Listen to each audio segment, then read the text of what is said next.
Hi, everyone. Welcome. My name is Oona Hanson. I'm an educator and parent coach based in Los Angeles, but I work with families all across the country. And I'm so glad you're here taking some time to get some support before a busy and possibly stressful holiday season. So thanks again. And I'm going to share my screen and go through a PowerPoint. And then any questions you have, you can follow up with me afterward by email or on social media. And if you want to schedule a private consultation, you can reach out to me through any of those means as well. So let's dive right in.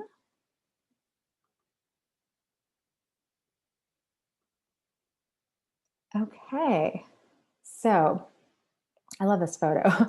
um, So, we're going to be talking about protecting our kids' relationship with food during this holiday season that is kind of already going. I feel like once Halloween comes around, it feels like a lot of celebration and special occasions. And it can be kind of a fraught time for families for a lot of reasons, even when it's not a pandemic. So, we'll talk about some of those challenges and then some solutions that you can try to implement based on what feels right for you. So I don't have magic secret solutions. I'm going to offer you some strategies, some suggestions, and you take what works for you, what resonates with you, and you can feel free to share this with your spouse, your partner, your co-parent, and share it among your household because I think it really helps to not be alone in this if you're trying to swim upstream a little bit when it comes to talking about food. Okay, I want to give you a quick overview of what we'll cover in this little webinar. So, first of all, sort of why this is an important topic, both to me personally and why I think it's an important topic for a lot of families and really, our future. And then, kind of all the warm, cozy feelings that I have about the holidays and why, this gathering around food and celebration is just so important for our kids. Then we'll talk about kind of the tough stuff, the pressures and hazards that I have identified. And maybe there are others that you are kind of worried about. And then we'll get into the practical, the nuts and bolts, the strategies for really fostering a healthy relationship with food. It could be that you have really little ones and they don't know, any of this diet culture stuff yet. They don't have any complicated feelings about food. They just know what they like. They know when they're hungry. They know when they're full. They know when they want a cupcake at a birthday party. And this will help you kind of protect and maintain that relationship with food. If you have older kids who may already have some kind of complicated feelings about food or about their body, I think this can really help kind of bring them back to kind of that inner wisdom that we're all born with around food. Okay, so why this issue matters. The fact that this stock photo exists is why this matters. Really little kids are picking up the messages that tell them they should eat, you should eat certain foods, should not eat certain foods, they're bad if they want certain foods. And that it all gets wrapped up not only in health, but also in weight, in the way that weight and health have been kind of conflated in our culture and the science. Um, if you really dig into the research, it's pretty clear that, the relationship between weight and health is much more complicated than, the headlines would have us believe. If you have questions about that, please reach out to me. That's a whole nother topic. But I think everyone who's here watching this knows that this is something we don't ever want our sons or daughters, children of any gender, having this kind of feeling about themselves and food. So, this is a personal issue for my family because we had a situation with a child who developed a serious eating disorder. And it really took us by surprise.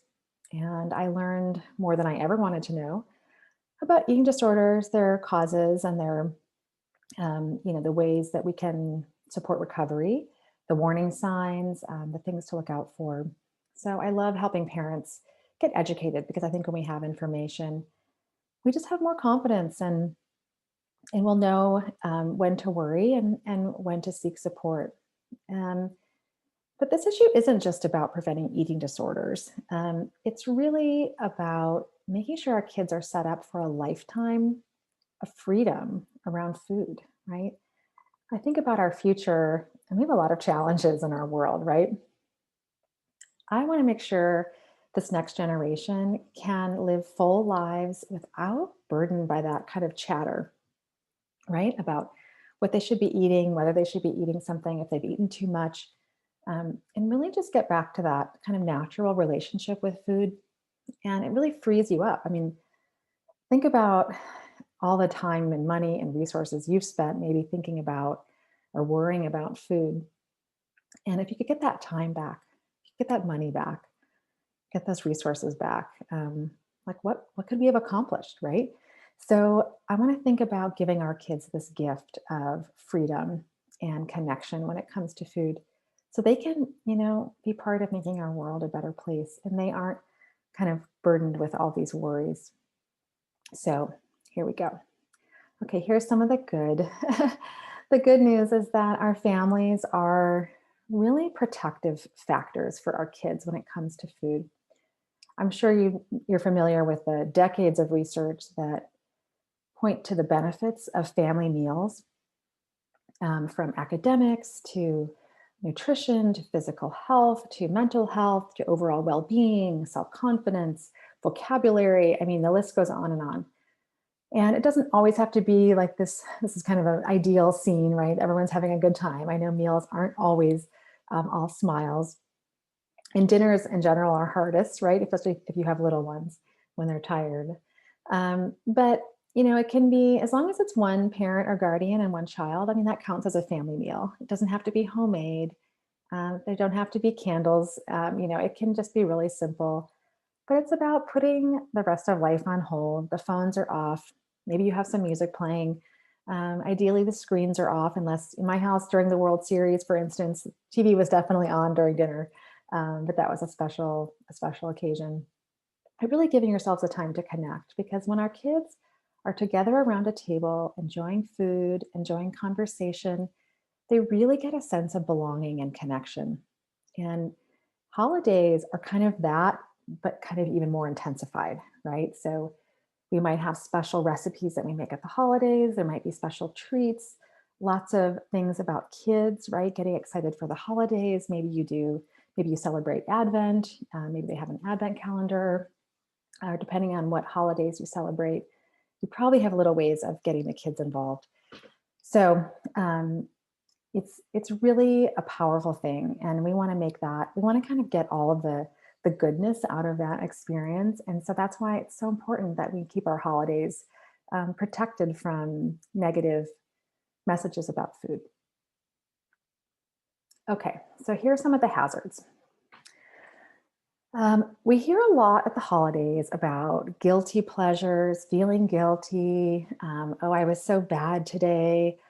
Oh, this is so indulgent or so decadent, right? We have all these kind of moral or kind of virtue labels that we put on food or our behavior around food, and it can be really, really confusing to kids. So just want to point that out, that it's even sometimes on packaging, right? That food will be labeled as like reduced guilt, or, worth the guilt, or, you'll see that kind of language. And it's really problematic, because unless you're stealing food from a hungry person, there's nothing to feel guilty about when you're eating and enjoying food. So during the pandemic, fat phobia has been around for a long time, but during the pandemic, fat phobia has really become like an everyday topic of conversation, whether it's the quarantine 15 memes, people just making, supposedly jokes about themselves, but they're, jokes ideally are funny.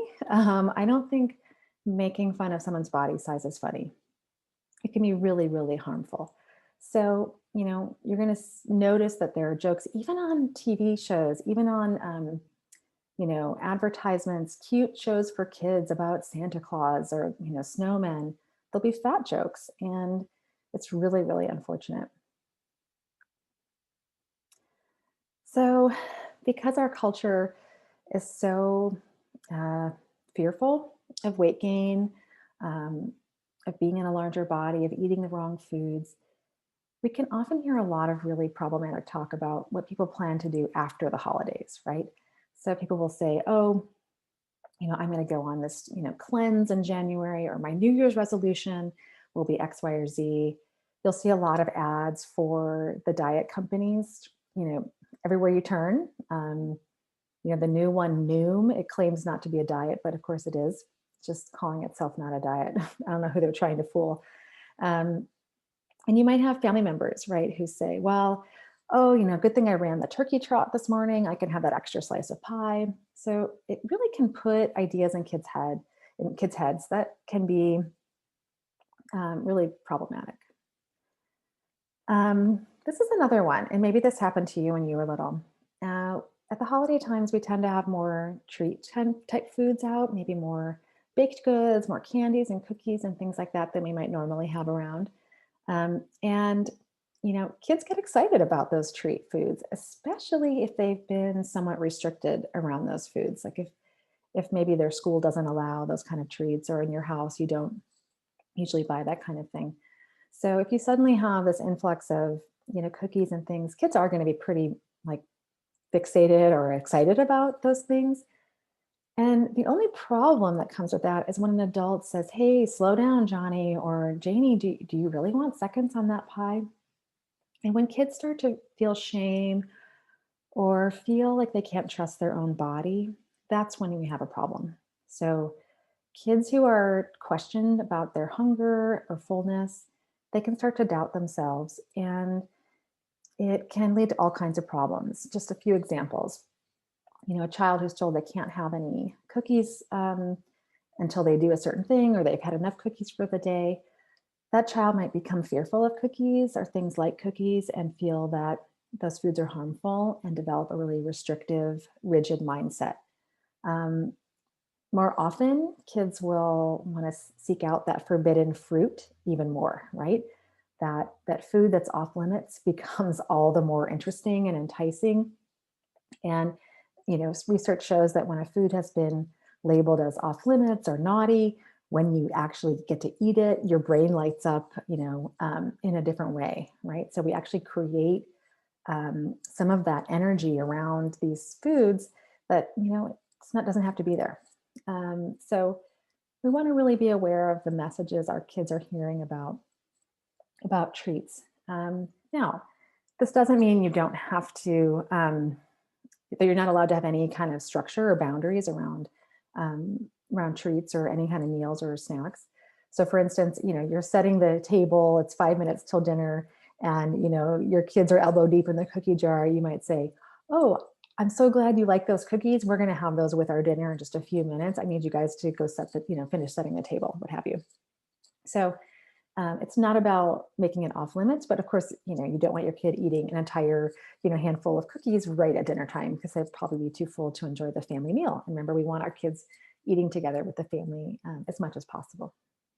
If you have questions about that, I've got some great resources for you. Some pediatric nutritionists and dietitians that I can direct you to if you want more information about that. So this is one that, I hadn't really thought about as much until the last couple of years. This idea that when people bring in these sort of like like diet talk, or disparaging of their body or someone else's body, it kind of like takes away, or it threatens to take away, our pleasure and enjoyment of the moment. So you might think of the image of the Grinch coming in to steal the holiday decorations. My kids recently taught me the expression, don't yuck my yum, right? So when people bring in these sort of diet mentality conversations to the dinner table, it can kind of chip away at our enjoyment. And we deserve to get all the enjoyment out of these celebrations. So we're gonna talk about some strategies to kind of buffer ourselves from all these.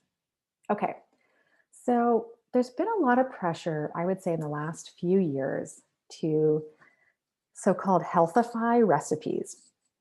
I bet if you open any November or December magazine, especially magazines aimed at women, definitely food magazines, there will probably be at least one feature about how to healthify a recipe.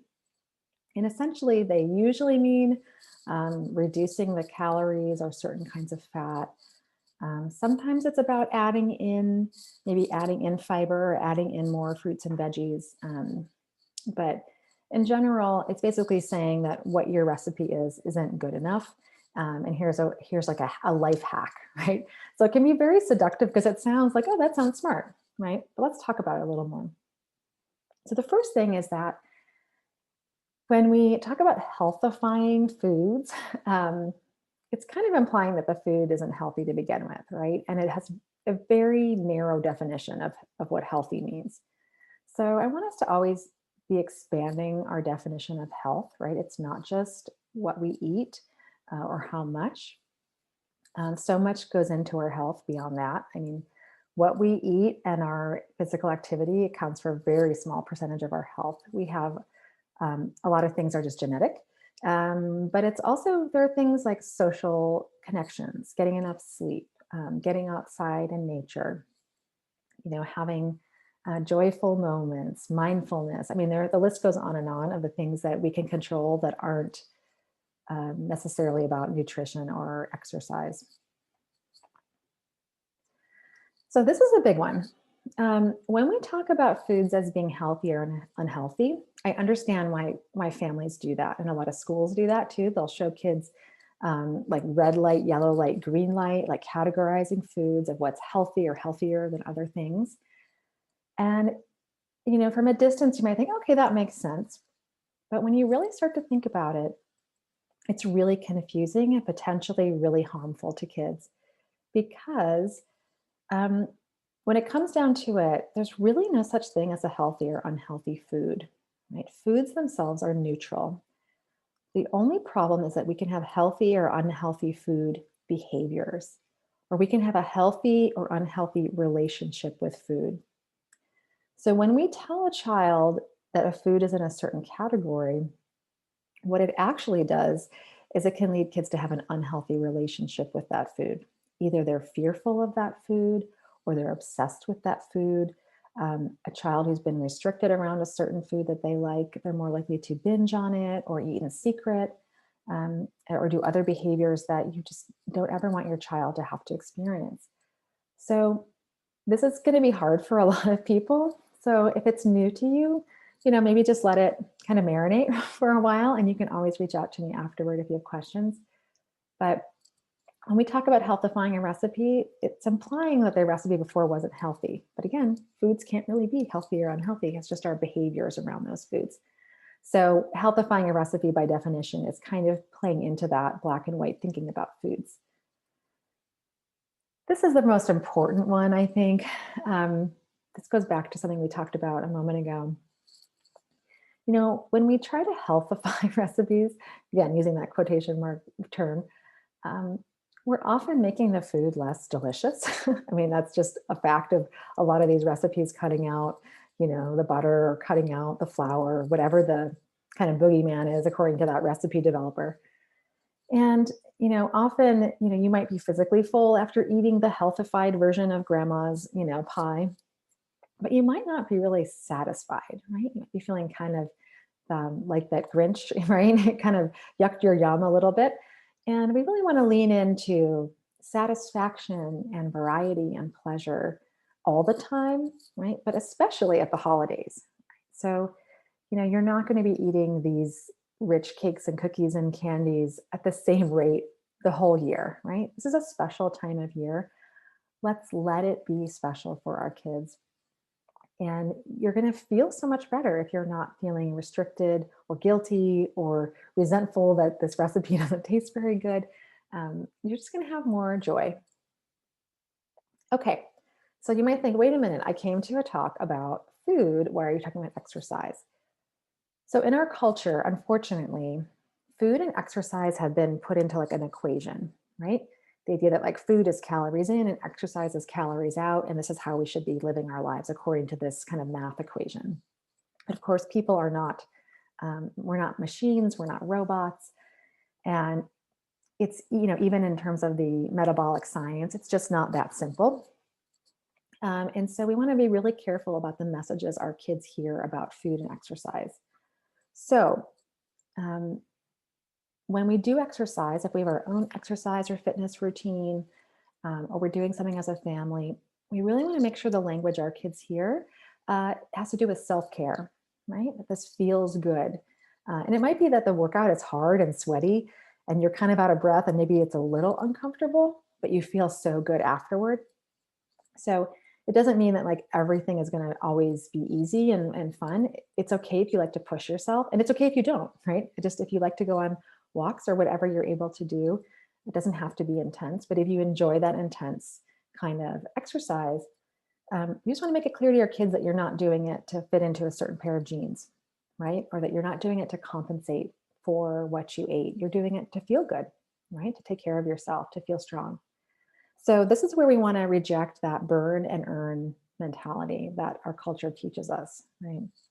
So it's you're not exercising to burn calories or to earn, more room for dessert or whatever. That can really set up kids to have a disordered relationship with food and exercise.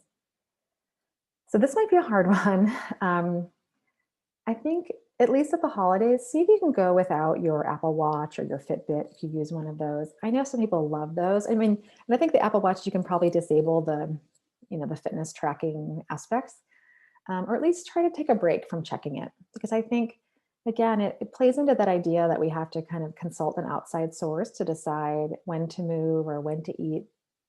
We want to be teaching our kids to have an intuitive relationship with those things. And a lot of kids are attracted to these devices and these apps. I don't recommend them, especially for kids. So just be aware of that. Try being active together. Activity is great. Physical activity, exercise, whatever you want to call it. Maybe you want to call it movement. It's so good for us. And when we do it together as a family, we get so many more. We get all sort of like, we get more benefits, right? We get the physical benefits, but we also get all these other, social, emotional benefits. So it doesn't have to be a mountain bike ride like this nice picture. It can be dancing in your kitchen. Something silly. It doesn't have to be an organized sport. Whatever feels right to your family. It's just about doing it together. And actually, when you take out the sort of like punishing exercise to burn calories mentality, um, activity is a lot more fun, right? And people are more likely to be active, especially kids who grow up in a household where activity is just part of life and it's fun. They're more likely to be active adults, right? Than if they're sort of told they have to exercise. Okay, this is probably one of the things that I know a lot of families have written to me about. They feel very strongly about the things we've talked about, like not labeling foods as good or bad, or healthy or unhealthy, or not talking about bodies, or not talking about exercise as punishment. But they might have a relative or a friend who will either be at the dinner table or over Zoom or over FaceTime who might make a comment that makes you cringe, right? This is really hard. So I want to offer some different scripts that you can kind of have in your back pocket to help you handle these tricky situations. Okay.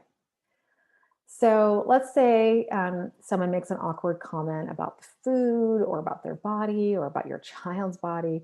Um, uh, One way is to sort of gently deflect with something like, oh, 2020 has been so hard. Let's not add to our worry list, right? Let's enjoy this meal. So kind of leaning on their own empathy, right? Like our kids have had a really hard year and the adults too. So we don't need to add, any stress. Let's just enjoy this moment. Um, Sometimes, depending on the moment, you can just ignore. This is really hard, but if depending on the moment, if it feels right, you can ignore and change the subject. Right? Hey, has anyone seen such and such new movie or new Netflix series? Or oh, can you pass the pie or pass the stuffing? Um, and usually the person will kind of take the hint, but it's worth a try with certain relatives. This can work. Now, if an adult says something really problematic, and especially if they were to say something about food or bodies relating to your kids and you can't let it stand, I think it's really important to set a boundary with that person. So you could say something like, "Oh, Aunt Susie, we don't label foods that way in our house anymore," right? Or we don't talk about bodies like that in our house. Right, you can say it kind of with a Mona Lisa smile, right? You don't have to start, World War III at your family holiday gathering, but you just state that boundary and then you might have to reinforce it a few times. Right? And I think sometimes just the one line, it's a little better than saying, "Oh, I read these books or I went to this webinar and I heard about all these, strategies and why we should be worried about um, eating disorders, which are on the rise." You could go on, and that's probably not going to be all that effective in that moment. If they ask you, "Well, what do you mean you don't label foods?" You say, I'd love to talk to you about that. Let's talk about that over a stroll after dinner, right? Or let's have a phone conversation later. Let's just enjoy this meal and this time together." Okay, so if someone is probably going to come in talking about their latest diet, or they're going to go on Whole30 in January, or you kind of know they're going to say something. Maybe you have a child in a larger body and you have a family member who's very concerned about that and says problematic things to your child. This is when it's worth talking to them ahead of time. And I would frame it as a request for help and support, because people love to be helpful, even tricky relatives, right? Maybe especially tricky relatives. So you can say to them, "We're working on teaching our kids to have a neutral relationship with food," or "We're working on teaching our kids to respect all bodies," or "We're really trying to lower the risk for eating disorders in our family because we've heard about the rise of eating disorders since the pandemic. I'd really love your help. Would you try to avoid talking about diet or exercise in front of the kids?"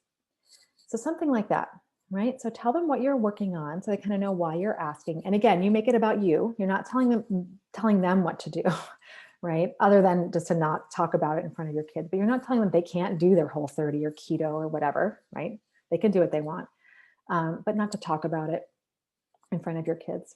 Right?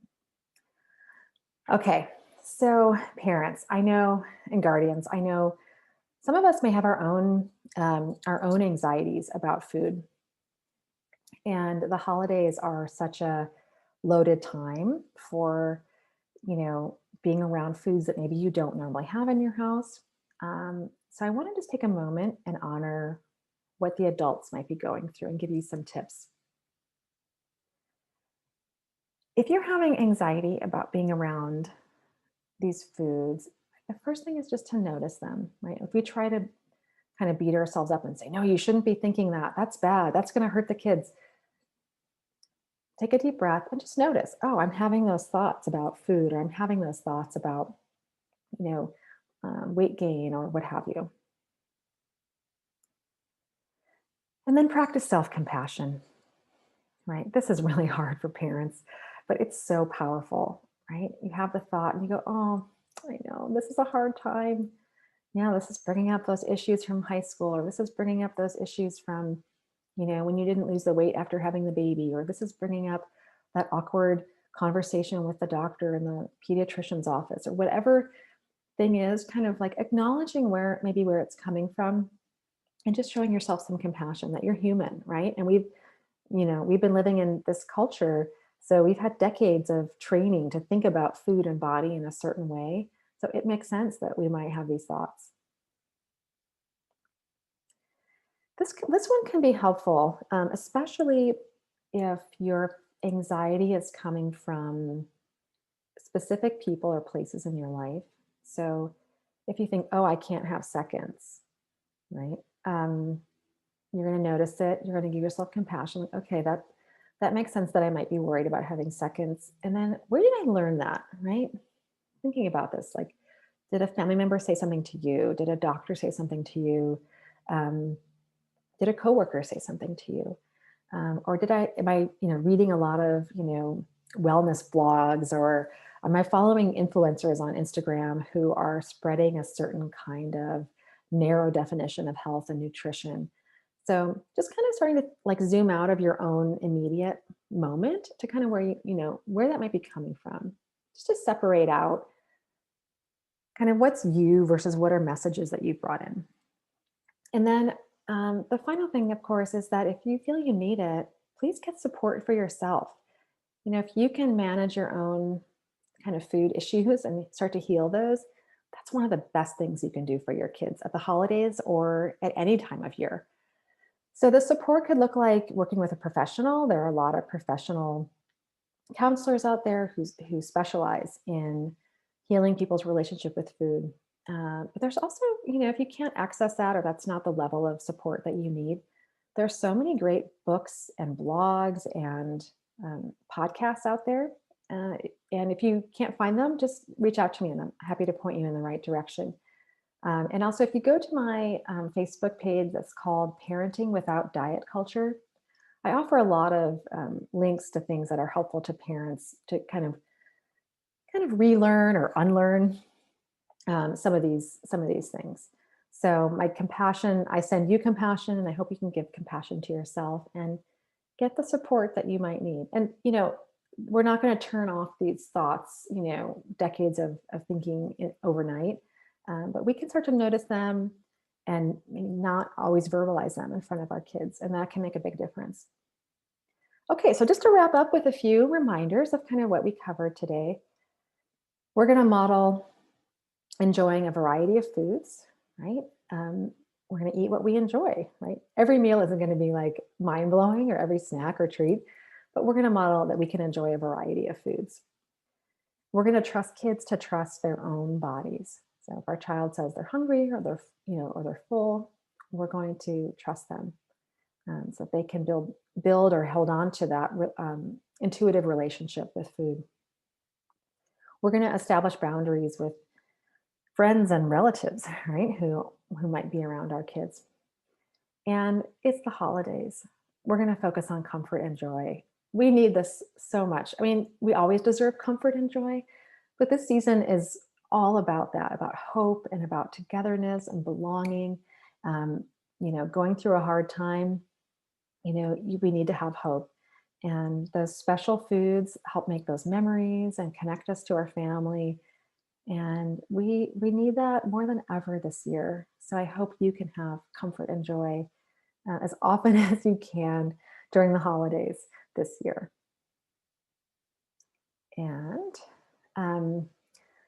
I'd love for you to stay in touch. If you have questions, you can reach out to me through any of these, Instagram. I'm also on Twitter. I'm kind of on all the social media pretty much. Or you can always just, shoot me an email, oona@oonahanson.com, and I'll get back to you as soon as I can. And I wish you all happy holidays, whatever holidays your family is celebrating. And, if you need any support with food, with eating disorders, with body image, or anything parenting related in general, I do parent coaching around all kinds of issues. Any kind of tough time you're having, and you could use, a little bit of support. That's my passion. So I'm here for you. Please reach out, stay in touch, and happy holidays and happy new year. Bye-bye.